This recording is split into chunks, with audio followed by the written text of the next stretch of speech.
북한이 오늘 정오쯤 경의선과 동해선 남북 연결 도로를 폭파했습니다. 우리 군은 군사분계선 이남 지역에 대응 사격을 실시했고 정부는 반복되는 퇴행적 행태라며 북한을 비판했습니다.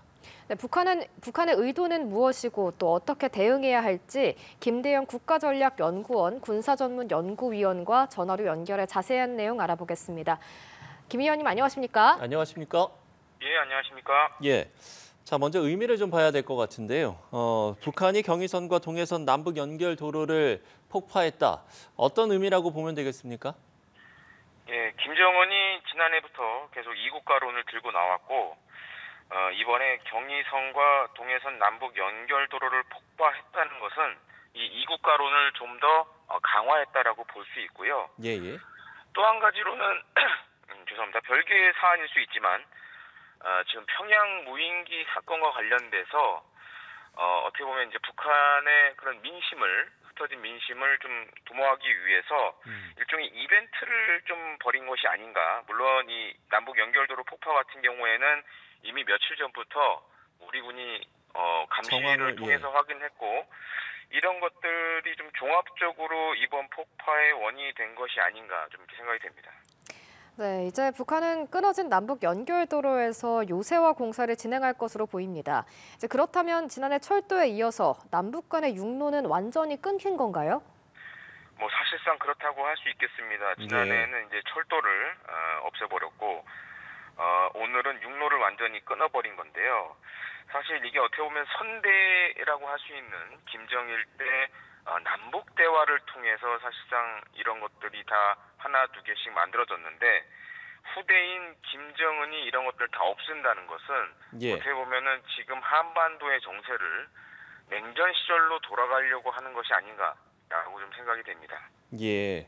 냉전 시대로 돌리려고 하는 것은 아닌가 이렇게 이야기를 해주셨는데 일단 합참은 우리 군이 북한의 폭파 이후에 MDL 이남으로 대응 사격을 했다고 밝혔습니다. 이런 우리 군의 대응 어떤 배경이라고 보면 되겠습니까? 예, 그렇습니다. 실제로 이 폭파로 인해서 뭐 아직까지는 우리 측에 어떤 피해가 있는지 자세하게 알려져 있지는 않지만 우리 군이 MDL 이남으로 대응 사격을 했다라는 것은 일단 북한에게 경고망동하지 말라라는 아주 강력한 그런 무력 시위를 보여준 걸로 생각이 되고요.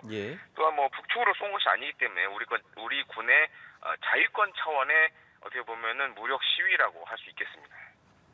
네, 이제 앞서 말씀을 해주신 것 같이 경고망동하지 말아라 이렇게 말을 했는데 정부도 명백한 남북 합의 위반이며 매우 비정상적인 조치라고 강력 규탄을 했습니다. 이제 그러면서 모든 책임이 북한에 있다고 비판을 했는데 오늘 정부의 긴급 브리핑 내용 어떻게 들으셨습니까?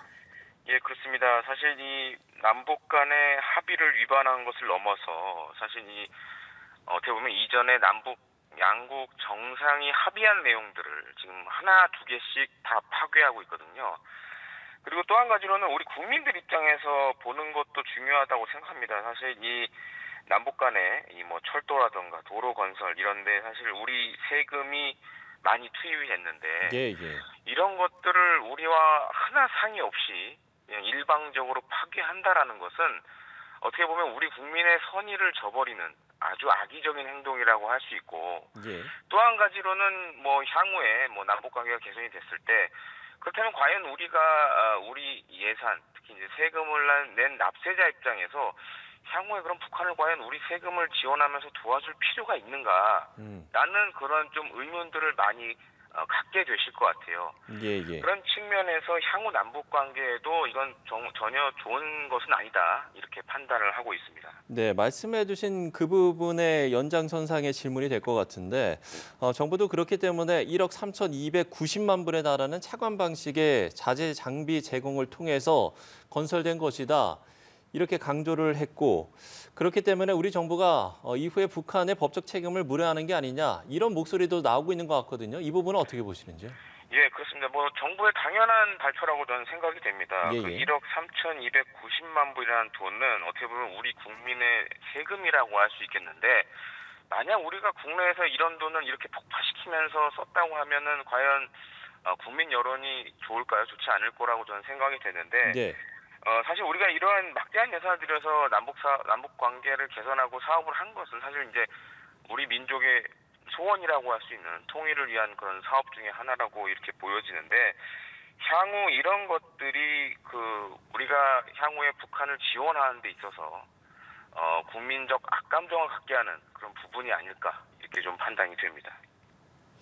네, 이제 앞서 말씀을 해주신 것 같이 이 3년 전에 폭파한 개성공단 남북연락사무소에 이어서 이제 남측 예산이 투입된 자산을 연달아 이제 파기를 하고 있는데 우리 정부가 북한의 법적 책임을 물어야 한다는 목소리가 나오고 있는데요.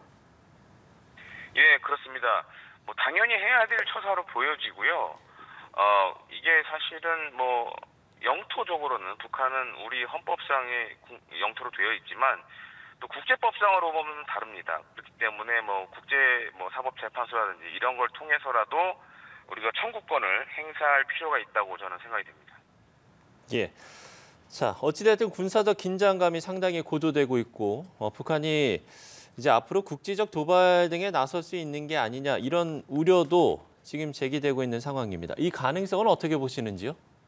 예, 그렇습니다. 올해 초만 하더라도 미국과 국내 많은 전문가들이 북한이 미국 대선에 앞서서 존재감을 높이기 위해서 뭔가 국지적 도발을 하지 않겠느냐라는 그런 보고서나 의견들이 많이 나왔습니다. 그래서 사실 올 하반기가 좀 이렇게 위험한 시기라고 이렇게 판단이 됐는데 더욱 중요한 것은 앞서 뉴스에서도 언급을 해주셨지만 이 김정은이 평양의 그 무인기 사건으로 인해서 여러 이제 군사 관련 기관들과 회의를 한 것으로 이렇게 전해지고 있는데 여기에 특히 이제 그 대남 무력 도발과 관련된 정찰 총국이 포함되어 있는 것이 제 입장에 봤을 때는 좀 주의 깊게 봐야 될 사항이 아닌가라고 보여집니다. 예. 과거 이제 북한이 우리에게 도발을 했을 때 주로 정찰 총국이 그러한 역할을 맡았고, 네네.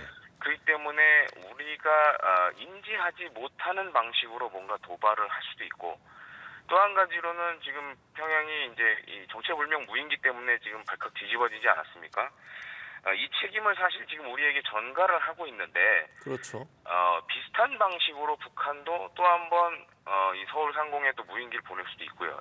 물론 이건 가정입니다만 그럴 가능성도 있어 보이고, 또 한 가지로는 뭐 쓰레기 풍선이라든지 양을 늘린다던가 아니면은 GPS 교란이라던가 아니면 사이버 공격 같은 일종의 회색지대 전술을 통한 뭔가 대남 도발을 하지 않을까 좀 우려되는 상황입니다. 네, 이제 앞서 말씀해주신 군사적 긴장감 고조 같이 북한이 현재 북경선 부근 포병부대 완전 사격 준비 태세를 지시했다고 밝혀졌는데 방사포와 장사정포 등이 배치된 것으로 알려져 있습니다. 맞습니까? 예, 그렇습니다. 전방의 8개 포병여단의 완전 사격 준비 태세를 지시한 걸로 이렇게 전해지고 있는데요.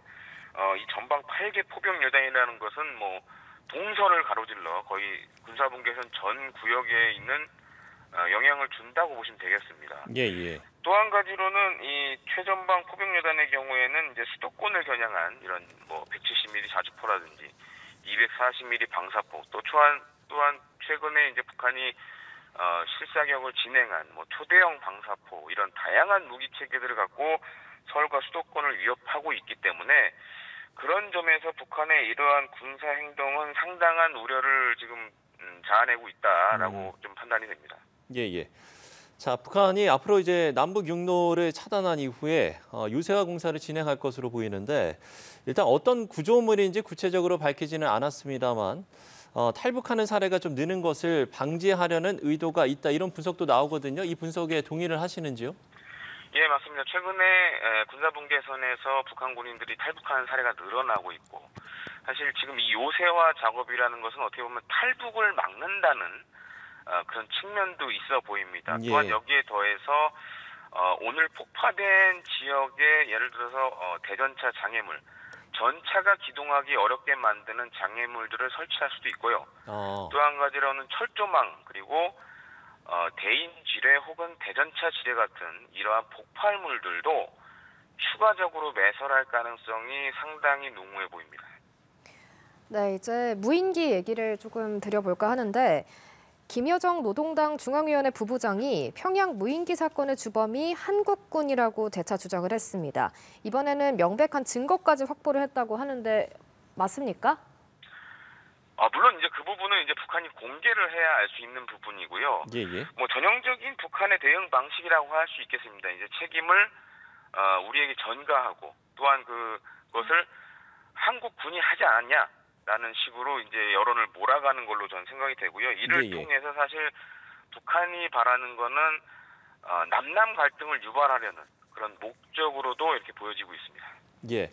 그런가 하면 지금 이제 한미를 싸잡아서 비난하는 담화를 발표를 하지 않았습니까? 이렇게 한미를 한꺼번에 비난하는 이유, 글쎄 어떤 이유 때문이라고 보시는지요?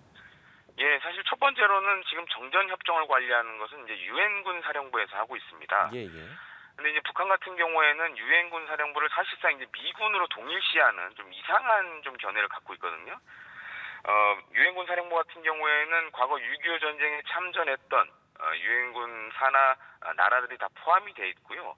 이 정전 협정과 관련돼서 이제 뭐 이 회원국들 간의 협의를 통해서 이렇게 진행을 하고 있는데 그것을 사실상 이제 미국이 한다라고 생각을 하는 게 굉장히 강한 것 같습니다. 또 한 네. 가지로는 한국이 혹시 했을지 모르니 이러한 행동을 좀 미국이 막아달라라는 메시지도 좀 담겨 있는 것이 아닌가 좀 조심스럽게 추정을 해봅니다.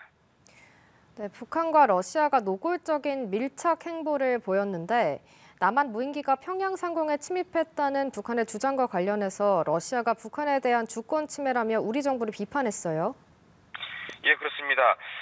최근 뭐 아시다시피 이제 북러 관계가 과거 냉전 시절 북소 관계와 같이 좋아지고 있는 상황이고 또 한 가지로는 러시아 입장에서는 북한의 포탄, 특히 우크라이나 전쟁 수행에 필요한 포탄과 최근 또 우크라이나에서 북한 용병이 자꾸 보인다라는 또 뉴스를 통해서 보셨겠지만은 북한 용병들이 뭐 우크라이나군의 공격을 받아 사망을 했다는 그런 소식들이 들리고 있는데 러시아 입장에서는 지금 우크라이나전을 수행하는 데 있어서 북한의 역할이 지대하기 때문에 예, 예. 그런 측면에서 북한의 이러한 말도 안 되는 주장을 좀 지지해 주는 것이 아니냐라고 좀 분석이 됩니다. 예, 예. 그런가 하면 러시아가 6월에 체결한 북러 조약 비준 절차에 돌입을 했는데 일단 여기에 이제 어떤 내용들이 포함되어 있는지 그리고 시기적으로는 지금 이런 비준 절차에 돌입하는 게 시기적으로는 어떤 의미인지를 좀 짚어주신다면요. 아무래도 지금 북러 간의 군사 관련된 조약을 봤을 때는 예, 예. 유사시가 되면 특히 이제 북한이 뭐 공격을 받거나 이러면 군사나 기타 원조를 제공한다라는 특히 이제 군사 원조라는 이 단어가 들어가 있는데요. 그렇죠. 예, 여기에는 뭐 여러 가지 의미가 있을 수 있겠지만 병력보다는 뭐 무기라든가 그다음에 물자 지원 등을 좀 포함한 것으로 저는 보고 있습니다. 하지만 뭐 그런 가능성이 있을지는 모르겠지만 뭐 러시아 입장에서는 하여튼 간에 지금 북한이 우크라이나 전쟁을 수행하는 데 있어서 핵심적이고 또한 우크라이나 전황이 러시아의 유리한 입장이 아니기 때문에 이런 걸 통해서 북한을 달래면서 더 많은 포탄과 인력을 지원받으려는 그런 노력 중에 하나로 이렇게 좀 보여집니다. 예.